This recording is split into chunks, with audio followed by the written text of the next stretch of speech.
Please like this video. I really need your support right now. It's the only way this story can reach more people. Thank you so much for being here with me and for your support. I came home at 9:52 p.m. on a Tuesday expecting the usual. A dark hallway, the hum of the fridge, Lucas asleep with one sock missing, Haley pretending she wasn't still awake. Instead, the kitchen lights were on like an interrogation room. Lauren sat at the island in her workout clothes, hair pulled back, a glass of wine in front of her. Not messy, not emotional, just set, like she'd been waiting for a cue. She didn't ask how the new location was going. Didn't glance at the inventory sheets sticking out of my bag. She looked right through me and delivered it like a line from a script. We need to talk. I set my keys down and didn't sit. About what? She tapped a fingernail on the stem of the glass. About us. About what I need. Okay. I answered, calm, because after 14 hours of dealing with a miscounted shipment and a manager who thought close enough was a system, I didn't have much energy left for drama. What do you need?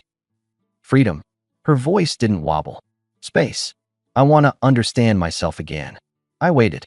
She leaned forward. I think we should open the marriage. There it was. No apology. No shame. Just a proposal, like she was suggesting we change internet providers. I stared at her for a second, not because I didn't hear her, but because I wanted to make sure I was looking at my wife and not some stranger wearing her face. Open, I repeated. Meaning what exactly? She shrugged like I was the one overcomplicating it. We keep our family, the kids, the house, the stability, but we're not limited. We can see other people if we want. Other men, I corrected. Her eyes narrowed a fraction. Other people. I let out a short laugh that had no humor in it. Lauren, don't do that. You didn't rehearse this speech to talk about people. Her jaw tightened. So you're going to act like I'm some kind of monster for being honest? Honest is when you tell me you're unhappy and we deal with it. This is you handing me a new rule book and acting like I'm supposed to clap. She leaned back, cold again. I'm not asking permission. I'm telling you what I need to be happy. That word, need, like I was a vending machine that owed her a product. I nodded once. Okay, then the rules change for both of us. She blinked. What does that mean? It means if you want the right to compare me to other men, I'll compare you to other women. I set my bag on the floor, slow and steady. You want freedom? You get equality. No special deals. Her face drained a shade. The wine glass froze halfway to her lips. That's not the point, she snapped. Oh, it's the whole point. I kept my voice even. You want me at home paying the mortgage, keeping the lights on, doing the dad schedule, while you find yourself in someone else's arms. And you want me grateful for the opportunity. Her nostrils flared. You're twisting it. I'm translating it. She stood up fast. So you're going to punish me? That's what this is. I raised an eyebrow. Punish? No. I'm going to protect myself. If you open that door, don't act shocked when it doesn't close. Her eyes flashed. You're being cruel. I slid my phone onto the counter and met her stare. Cruel is springing this on me at 10 at night like you're ordering takeout. Think hard, Lauren. Once you rewrite the marriage, you don't get to decide how the next chapter reads. She didn't answer. She just stood there like she was recalculating a plan that depended on me being softer than I am. I walked past her, up the stairs, and checked on Lucas. He was out cold. Haley's door was cracked, her light off. I didn't knock. I didn't need to. I could feel the house holding its breath. If I'd known where it was headed, I would have slept in my office that night and saved myself the headache. But I didn't. So I laid in bed next to Lauren's still body and listened to the quiet, realizing the quiet wasn't peace. It was setup. The next morning I moved like everything was normal. Because normal is a tool. I packed Lucas's lunch, made coffee, kissed his head, asked Haley about her day like I always did. Lauren floated through the kitchen in a way that felt staged. She was polite. She was distant. She watched me like I was a variable she didn't fully control anymore. On my way out, she called after me. We should keep this between us for now. The kids don't need to know. I stopped at the front door. The kids don't need chaos. That part we agree on. She exhaled, relieved, like she'd secured a safety net. At the shops, I did my rounds, checked the morning rush at 2 locations, dealt with a broken grinder at the 3rd, sat with my ops manager, Claire Bennett, at the new one. Claire's in her 30s, sharp, no nonsense. The kind of person who reads a spreadsheet like it's a story with villains and plot twists. She noticed something was off the minute I sat down. "You're quiet," she said, sliding a clipboard toward me. "That's not your default setting." I scanned the numbers. "Home stuff." She didn't pry. She just nodded like she'd seen enough adult mess to know questions don't always help. "Well, you've got a vendor trying to charge you twice for cups, so if you want a distraction, I've got one." "Perfect," I muttered. "Let's fight about paper." It was almost comforting. Problems you can solve. Numbers that behave if you force them to. I came home around 6:30. Lauren wasn't there. Lucas was with a neighbor, Mrs. Ortega, who watched him after school when my schedule got jammed. She handed him over with a look that said she'd noticed Lauren's absences too. "Everything all right, Mark?" she asked, soft. "Working on it," I replied. She squeezed Lucas's shoulder. "He's a good kid." "I know." Lauren walked in at 8:15, too smooth, keys in hand, hair looking like she'd refreshed it in the car mirror. She gave me a quick smile like she was doing customer service. "Traffic," she said. "In Denver." I glanced at the clock. Must have been a parade. Let me pause the story for just a second. If you're still here, please hit the like button. It really helps YouTube recommend this story to more people. Thank you so much for your support. Now, let's get back to the story. Her eyes hardened for a second. Then she shrugged and went straight for her phone on the counter. She didn't hug Lucas. She didn't ask Haley how school was. She just grabbed the phone like it was oxygen. That was the first real signal, not the open marriage line. The phone, the way she guarded it.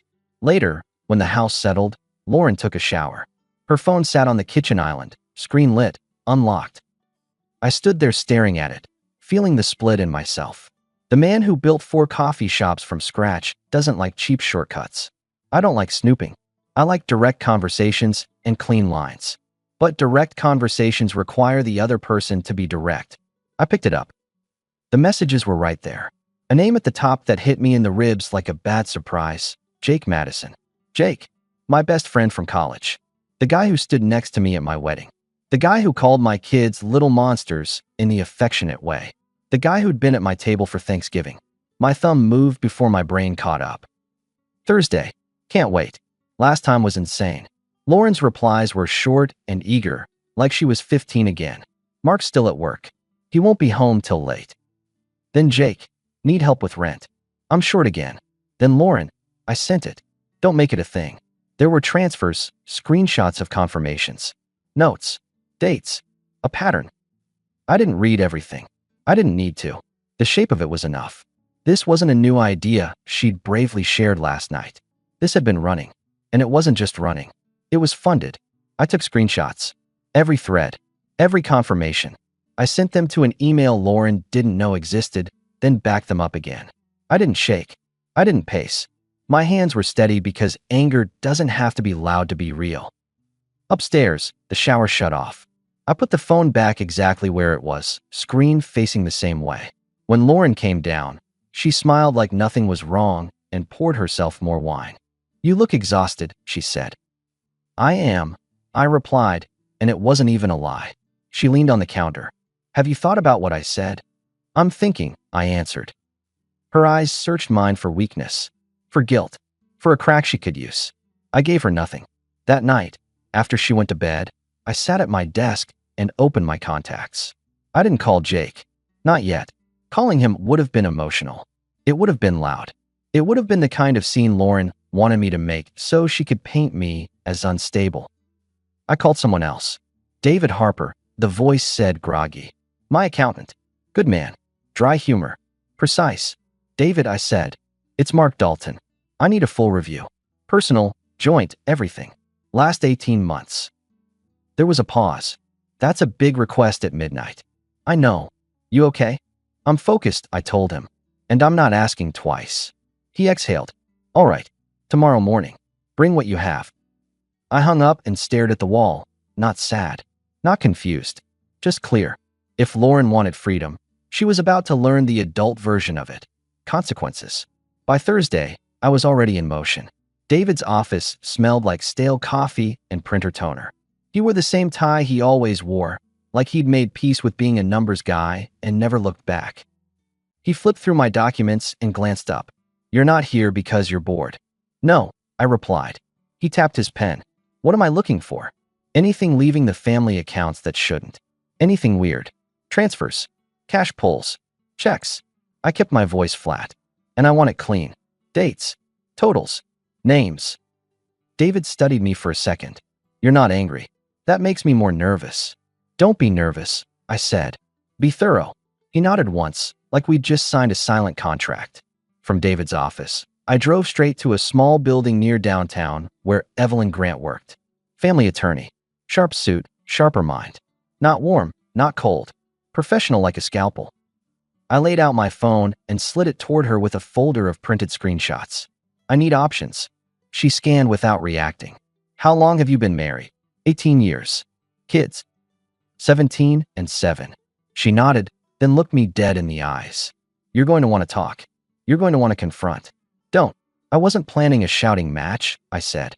Good, she replied. Because loud doesn't help you. Documentation helps you. She tapped the folder. This helps. Financial misuse helps. Especially if family funds were redirected in ways that affect the children. I leaned back. What do I do now? You stay calm, she said. You don't tip your hand. You gather a full financial picture. And you quietly prepare boundaries. Boundaries like what? Separate accounts. Adjust access. Protect the business. Her tone didn't soften. And don't drag the kids into adult strategy. Keep them safe. I nodded. I can do that. Before I left, she added, one more thing. People who propose new rules usually believe they're the only ones who'll benefit from them. When that belief cracks, they change tactics. Be ready. I almost smiled. I've run coffee shops through labor shortages and broken freezers. I'm familiar with changing tactics. That evening, I made my first move. I changed my direct deposits. Business revenue stayed insulated. I opened a separate personal account and redirected my own pay. The joint account became a bills-only channel with a fixed amount that covered the mortgage, utilities, kids' stuff, groceries. Nothing extra. No blank checks. Real adult boundaries. Not petty. Not dramatic. Just reality. When I walked in the door, Lauren was in the kitchen wearing a soft sweater she never wore on weekdays. There was food on the stove. My favorite. Homemade. The whole performance. She turned with a bright smile. Hi. I thought you deserved a real meal. I hung my jacket. Look at you. Domestic. She laughed lightly. Like we were flirting. I know I came in hot the other night. I'm sorry if it felt harsh. Felt harsh. I repeated, pulling out a chair. That's one way to put it. She placed a plate in front of me. I don't want us to fight. I want us to be partners.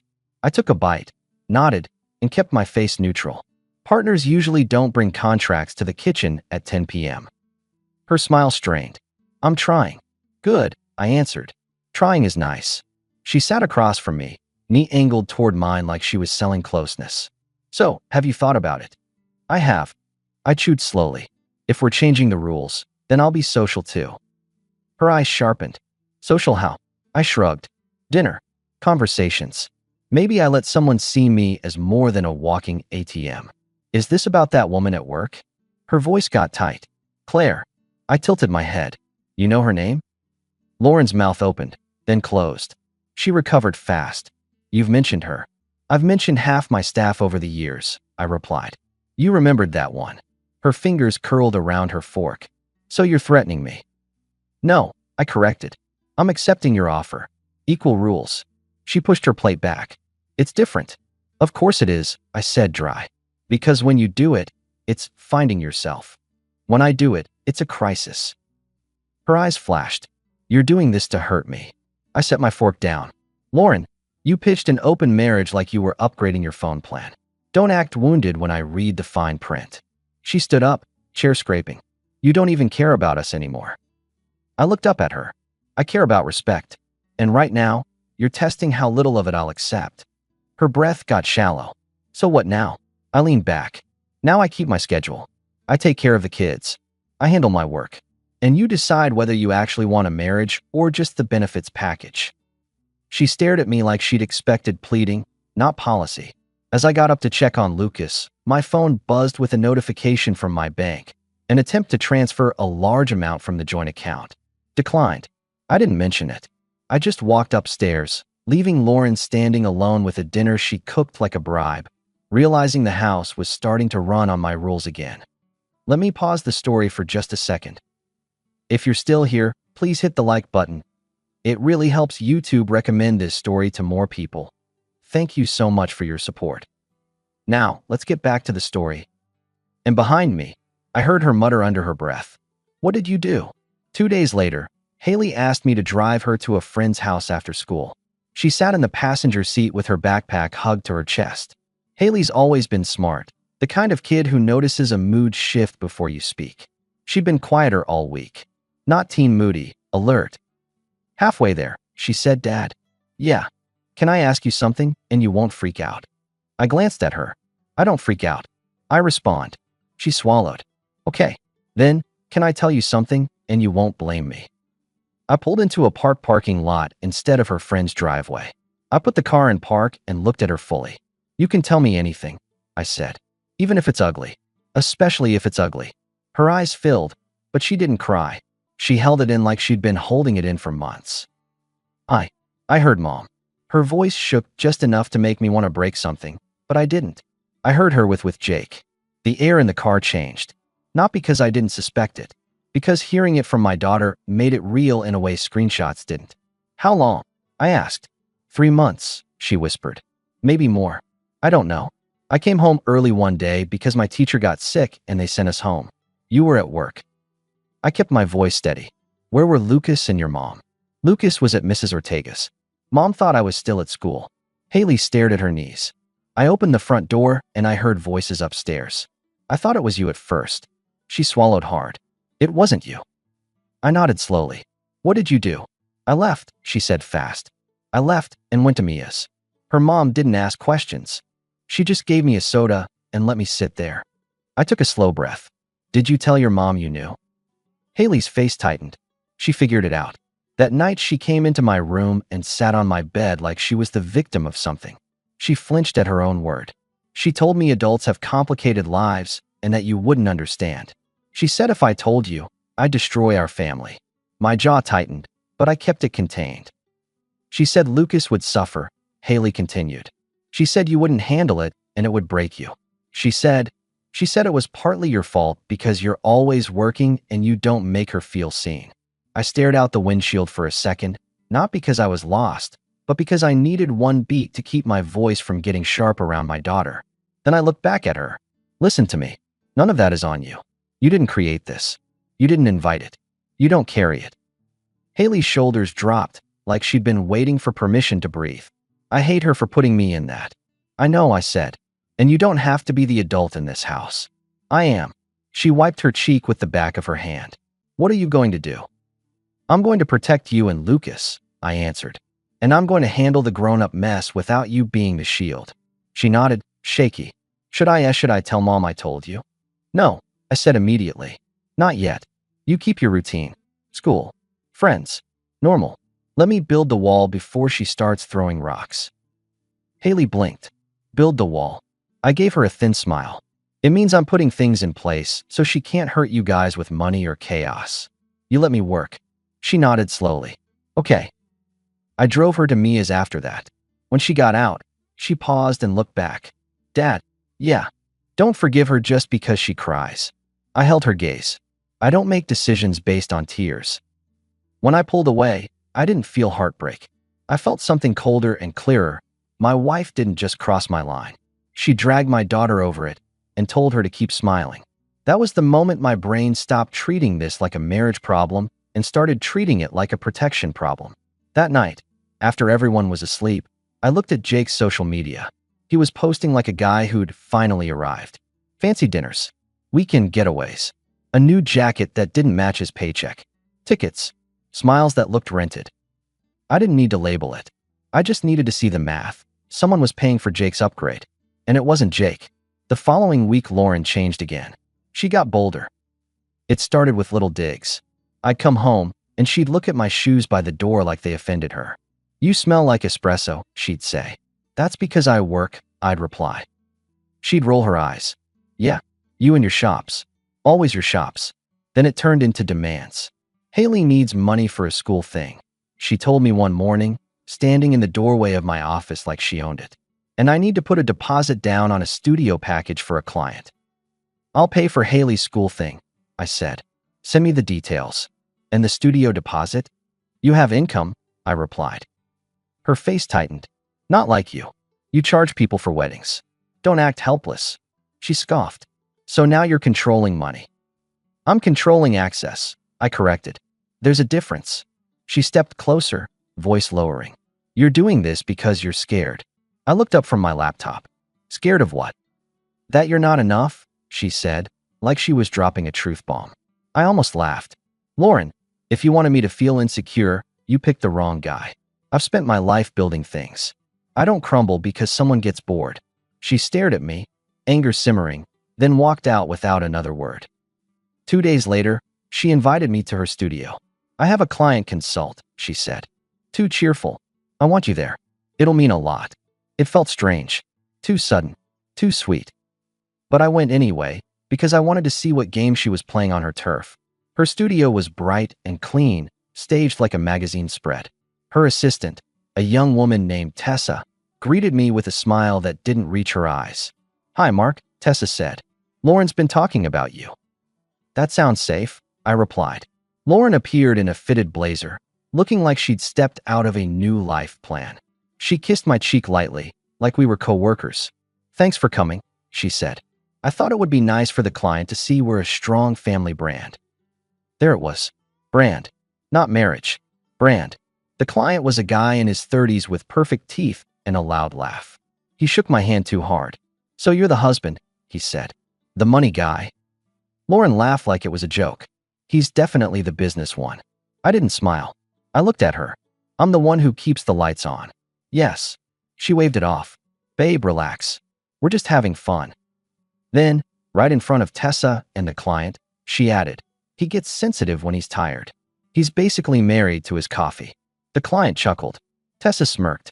Lauren washed my face like she was waiting for me to snap, like she wanted the angry husband scene on her studio floor. I didn't give it to her. I stepped back and folded my arms. Good to know. Since we're doing public commentary now. Lauren's smile tightened. Mark, don't.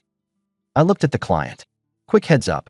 If your package involves my personal accounts, it doesn't. Lauren runs her studio. I run my business. Separate. The client blinked. Sure. Lauren's eyes widened, then narrowed. We can talk about that later. No, I replied, still calm. We're talking about it now, since you like audiences. Tessa's smirk vanished. The client suddenly found his phone very interesting. Lauren lowered her voice, sharp. You're embarrassing me. I leaned in just enough for her to hear me clearly. You embarrassed yourself the second you turned me into a prop. I'm not here to protect your image while you disrespect me. Her face flushed. You're being ridiculous. I straightened and spoke like I was stating store hours. New rule. You don't speak about me like I'm a joke. Not here, not at home, not anywhere. If you can't handle that, you can practice your freedom alone. For a second, she looked like she might explode. Instead, she snapped a bright smile back onto her face for the client. So, anyway, let's talk about locations. I walked out. In my car, my phone buzzed. A message from Lauren. Why are you doing this to me? I didn't answer. That night, she shifted tactics again, hard. She came into the kitchen in a silky robe, hair down, voice soft. I hate fighting, she murmured. I miss us. I looked at her for a second, taking in the sudden warmth like a weather change that didn't match the forecast. Do you? I asked. Or do you miss control? Her smile flickered. I miss you. She stepped closer, touching my arm. Let's reset. Take a weekend. Just us. I'll make it right. It would have been easy to lean into it. To pretend the last month hadn't happened. To accept the comfort of her softness. I didn't. I slid my arm away gently. A weekend doesn't fix a pattern. Her eyes widened. So you're done. I'm not playing, I replied. That's different. She swallowed, then forced a small laugh. You're acting like I'm your enemy. You're acting like the rules don't apply to you. I shot back. That makes you a problem. Her face hardened. Fine. Be cold. I'm not cold, I replied. I'm clear. She stormed upstairs, and I let her go. 10 minutes later, my phone buzzed again, this time from David. Got the full report. You need to sit down. I didn't call him back. I drove to his office the next morning before the sun was fully up. Because when a numbers guy says sit down, you sit down. David didn't waste time. He slid a printed packet across the desk, thick enough to stop a door. Your joint accounts, he said. 18 months. Transfers, cash pulls, checks. Most of them trace back to the same person. I didn't ask who. I already knew. David pointed. 47,000 in total, Mark. And that's conservative. Some of it's structured to look like normal spending. I stared at the number, not blinking. Keep going. He hesitated for the first time since I'd known him. That alone told me what was coming. The kids' education accounts, he said quietly. They are heavily reduced. My hand stayed flat on the desk. How reduced? David swallowed. About 32,000 withdrawn. For a second, the room went silent except for the faint buzz of his printer. I nodded slowly, like my brain was accepting a fact it already understood but didn't want to see in ink. David flipped another page. And there are large personal expenses tied to Lauren. Clothing, jewelry, procedures, and a significant payment to a clinic in Salt Lake City. I looked up. Salt Lake. He nodded. It's documented. The payment reference is clear. I sat back, the picture snapping into focus with disgusting clarity. The new wardrobe. This self-care. The refreshed face. It wasn't a personal journey. It was preparation. Paid for with my children's future. David leaned forward. I'm sorry. Don't be. I replied. Be accurate. He nodded. Everything's organized. Dates. Totals. Supporting statements. It's solid. I slid the packet into my bag and stood. Good. He watched me. What are you going to do? I met his eyes. I'm going to end the illusion. From David's office, I went straight to Evelyn. She read the report without flinching.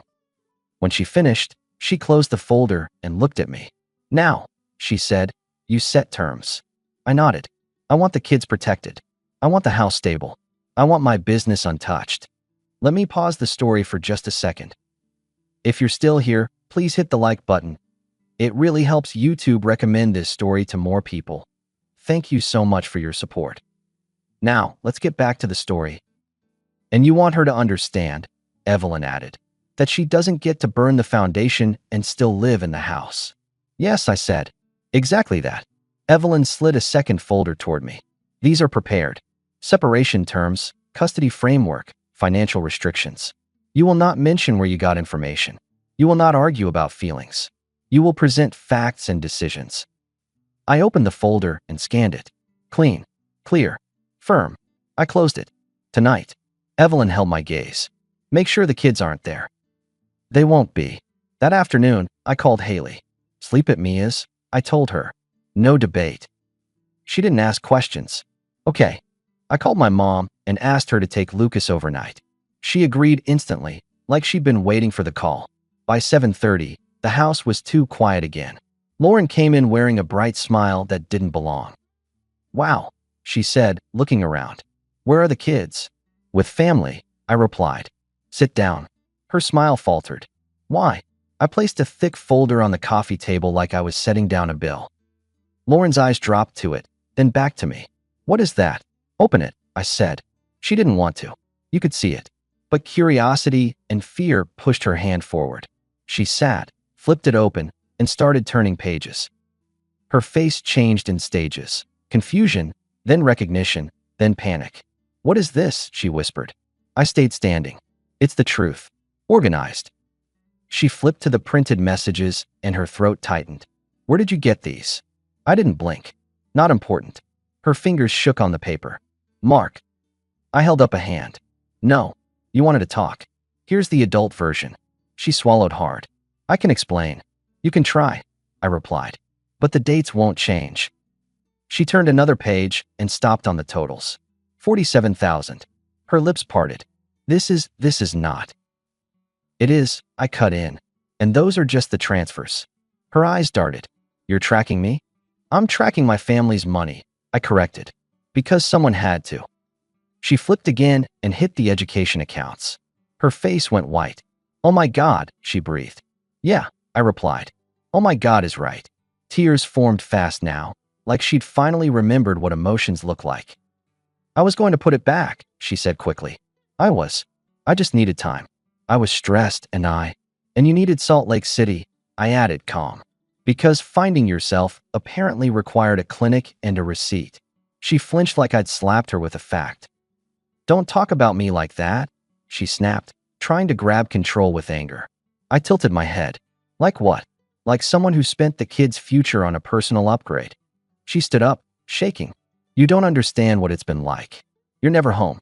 You're always. I cut her off, voice flat. Stop. You don't get to make my work the excuse for your choices. She pointed at the folder. So what? You're going to ruin me. I'm going to remove you from my life's controls, I answered. That's what this is. I opened my own folder and pulled out the prepared documents. I set them on the table beside her stack of proof. Her eyes widened. What is that? That's the end, I said. This gets submitted tomorrow morning. You're not negotiating it in my living room. She grabbed the papers like she could crumple reality. You can't do this. I can, I replied. And I am. Her voice rose. Think about the kids. I nodded once. I did. That's why they're not here watching you panic. She started pacing, talking fast. We can fix this. I'll cut him off. I'll pay it back. I'll go to counseling. I'll do whatever you want. I watched her like I was watching a sales pitch. You're offering me a version of you that shows up only when you're losing. She spun toward me, eyes wild. I didn't mean for it to go this far. It went exactly as far as you pushed it, I replied. You just didn't expect me to move. She stopped and stared. What do you want from me? I answered with the same calm I used when firing someone who thought rules were optional. You're moving out of the master bedroom tonight. You'll stay in the guest room until arrangements are finalized. You will not touch the accounts. You will not speak to Haley about any of this. You will not put Lucas in the middle. And you will not contact my business or my staff. Her mouth dropped. You're controlling me. No, I corrected. I'm limiting damage. She whispered, Jake Hill. I raised an eyebrow. Hill what? Pay you back. Her face twisted. You're being cruel. I leaned forward slightly, voice low but steady. Lauren, you wanted freedom. Here it is. You just don't get to finance it with my life. She started crying now, loud, trying to flood the room with emotion like it was a weapon. I didn't move. She wiped her face and tried a new angle, softer. Mark, please. We've built a family. I nodded. We did. And you treated it like a backdrop. She stepped closer. Don't do this. I held up my hand again. This is the part you're going to hate. I'm not asking you for permission. Her eyes narrowed.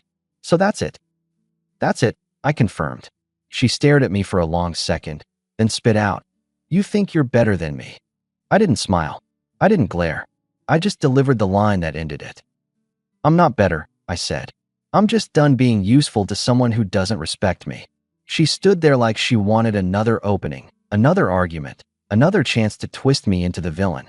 There wasn't one. She walked upstairs slowly, like a person realizing the floor under them isn't theirs anymore. I stayed in the living room and texted my mom. Keep Lucas tomorrow too, just in case. Then I turned off the lights, locked the door, and slept like a man who finally stopped negotiating with a fire. 6 months later, my life is quieter in the best way. The house is still ours. The kids' routines are stable. Haley's back to laughing at dumb shows with me on the couch, and Lucas still asks for pancakes on Saturday like it's a law of nature. The education accounts are being rebuilt, slowly, deliberately, with transparency.